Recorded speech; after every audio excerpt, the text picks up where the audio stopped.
as good as. That's where that saying came from. And so now the receipt became a type of money. And it made sense. People began to start using the old system of commodity money, began to phase out, and the new system of receipt money began to come in because it became safer. It became more convenient. I mean, think of it. If you needed to buy a car and you had to bring 100,000 gold pieces, your pocket might be very heavy, wouldn't it? And before you got there, somebody might take all those gold pieces. But it's easier to have a receipt and put it in your pocket. Safer too, because a man just takes the receipt. It may not, even if it's not signed or what have you, it doesn't mean anything. Are you with me? So the receipt was not valuable, was it? Not in and of itself. There was no intrinsic value in the receipt. It only represented something else. Are you with me? But then those goldsmiths, the ones that weren't honest, they began to start recognizing something. After a number of years passed by, these goldsmiths said only 10 to 15% of the people ever come back to get their gold. The others, you see what the stores did. At first, the stores were very leery when that receipt money came out. They said, I don't know, this is paper. So they would cash in on those receipts, and then the goldsmith would give them the money, and they would get back to them. Then they started saying, wait a minute, now this is as good as gold. And so they began to get confident, and then the receipts, some stores never even cashed them anymore because the receipts were more convenient for them too. It became as good as gold. Are you with me? And so the goldsmiths, after a few years of doing this, recognized that only 10 to 15% ever came back to ever get their gold. So guess what some of the smart or not so smart, some of the unhonest goldsmiths say, you know what? We can put that idle money to work. They figured out that all they needed was a fraction of the money because most of the people would never come back. So they said they could lend out 80% of the gold of somebody else and nobody would ever come back to check it. So they'll just be making money on gold that was just sitting in their vault, so they said. And as a result, they begin to start doing something called fractional banking. Are you with me? Now, that's not honest, is it? And there's a great problem with fractional banking. But all fractional banking always ends up in what you call fiat money. You know what fiat money is? You can call it fake money. It is money that has no value. Fiat money is money that is backed by nothing. And the only reason why people accept it is because it's a legal tender, meaning that the government enforces people to accept that money. Now, if you go on the back of your money, you'll see that your dollar bills say legal tender. Now, guess what happened to your dollar now? Your money is actually fake money, literally. Do you know that you could actually go to the monopoly and pull out that money? And your monopoly money would actually mean the exact same as the Federal Reserve notes. I promise you. I'm going to prove that to you in a moment. And the majority of the world don't know that yet, but the other nations a few months ago began to figure this out. And now the other nations are actually turning back in American money. We're coming to a greater crisis than even they met about just the other day. I'm going to show you why $700 billion doesn't even make sense. Are we getting a crash course? Are you understanding? Am I going too fast? Okay. You want to get a little more? Okay, let's go a little more. Now we had fractional money, then we have fiat money. Are you with me? Now let me show you what's happening. Can I have 3 volunteers, please? 3 volunteers will help me. Does anybody have $3 in here tonight? Anybody have $3? Can anybody have $3? Come quickly now. We don't want to waste any time. $3? Appreciate it. 5, 10, 15, 20 coming on. All right. I'm going to give this money back to you. Can I have 3 volunteers quickly? It's not worth anything yet. Can I have 3 volunteers? I'll take 1. Can I have 3 more quickly? 2. Can I have 1 young person? All right, sister, would you come? All right. No. I still need you. I need 3. No, I need 3. Now, could you stand down here for a moment? I want to show you something down here. 3, if you'll stand right there. Okay, now, we're going to let these monies represent gold. Now, this is not gold. You follow me? But I'm trying to illustrate something to you. Is that all right? I'm going to be the banker. I'm going to be the banker, and I'm going to let these monies represent gold. Can somebody give me a sheet of paper, please? Just a worthless sheet of paper. And I'm going to let these monies represent gold. That one right there, that'll be good. If there are no notes on this, let me have something with no note. Okay. Could you give this back to us, brother? Could you give that back? All right. So we're going to let these $3, we're going to let this represent gold, commodity money. This is how I start off, right? I'm going to be the goldsmith. I'm the banker. Now, they come to me. Let me give you each $1. You're $1. You're going to stay over there for a moment. You're $1. Now, these men come. They have their gold, and their gold represents so much, they're not sure if someone might steal their money. So they said they want to put their gold in safekeeping. I have the vault, right? So you come and give me yours. Now, what I'm going to do is, remember, every time they kept their gold, I had to give them a receipt, right? So I'm going to give you a receipt.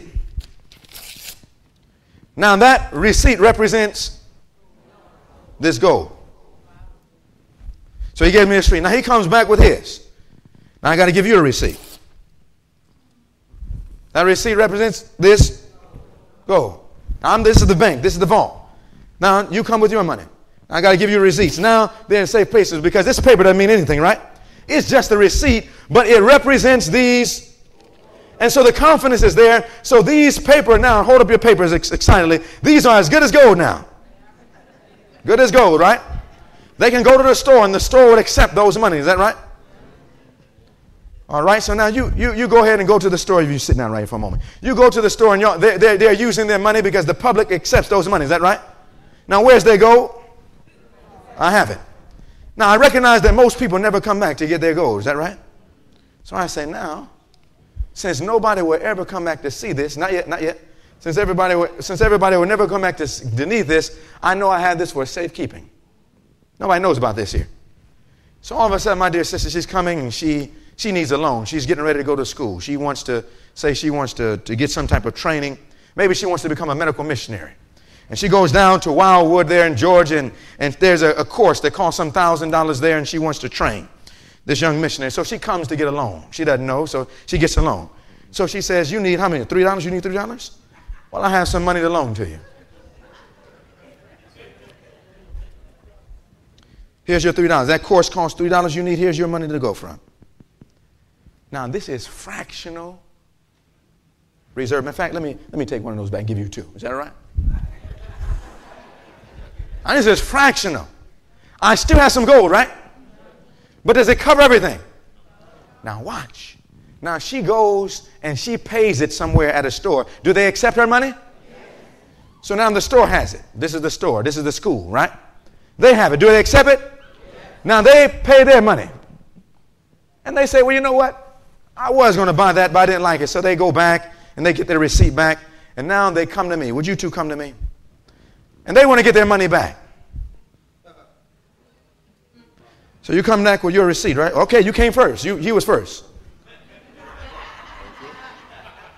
So now you come on back. There's nothing there. Is that right? You know what that is? That is called bankruptcy. That is a ruptured bank. That is when there's nothing left because more money has been put out than it was actually back. And if everybody were to come back, there's actually... Okay, thank you. Let's make sure we get our man back his $3. Is that right? Let's take it from the store and give you back your $3. Do you see that? Now I want to tell you something. The Federal Reserve System uses fractional reserve banking. Did you know that? You can go on the internet. You can pick up an encyclopedia. They don't hide this, but they know most people don't know what it means. And for a lack of knowledge, God's people are being perished. And what's happening now is the world is becoming wise enough to recognize the money doesn't mean. Now let me show you something else. You see, some people, they may not like math, but they like food. Is that right? So I'm going to use a pie. This is a pie. What type of pie do you like? Thanksgiving is coming up. You like pumpkin pie? Sweet potato pie? All right. Now, let's say four people are coming to the house for a sweet potato pie. Is that right? How big are the pieces now? 4 slices. You're getting a good slice. Is that right? But now I want to show you something. If I don't create another pie and more people come to take a piece of that pie, what do I have to do? I gotta thin it up, don't I? So if 8 people come, I gotta thin it up. Is that right?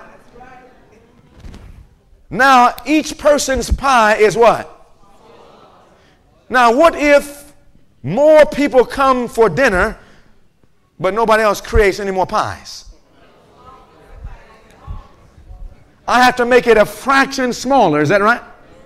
And if I keep doing that, it comes to the place where nobody can even get. That is what's happening to money. That is what's happened to your money when it first started. It had value, but the more money is created without goal, the less value your money has, and we call that inflation.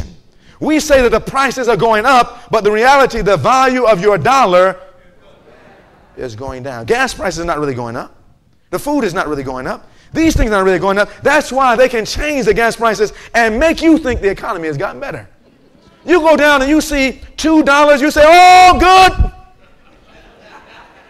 And this is not the economy. Our economy is not going up and down, up and down. It is going down. You see, a few months ago when the stock market crashed 778 points in one day, the largest crash we've ever seen before. Everybody was, because we've been teaching this, we just finished a meeting the night before, and we're talking about what we're talking about now, and when we finished, everybody recognized what we talked about. Then a few days later, some people saw the stock market rise back up 1,000 points and keep going back, and they say, yes, we have a little more time. You don't understand money. Money is not going up and down. Now let me ask you something. When we needed $700 billion, did we get gold into the country? You know what we did? We just went to the Federal Reserve and started cutting on the press. Print it. Print it. Now let me ask you something. So what is happening to the pie?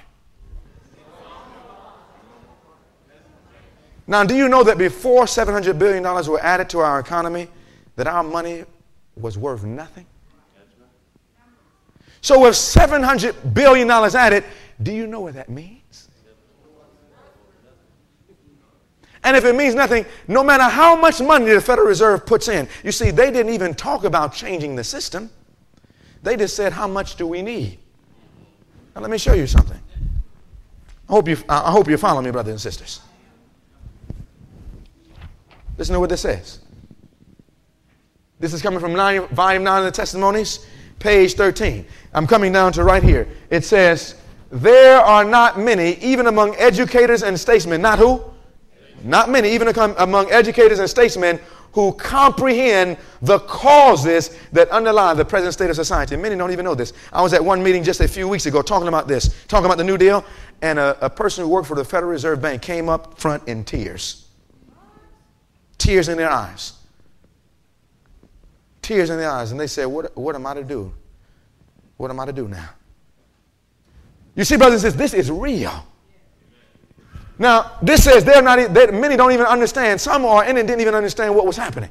It says they don't underlie the present state of society. Those who hold the reins of government are not able to.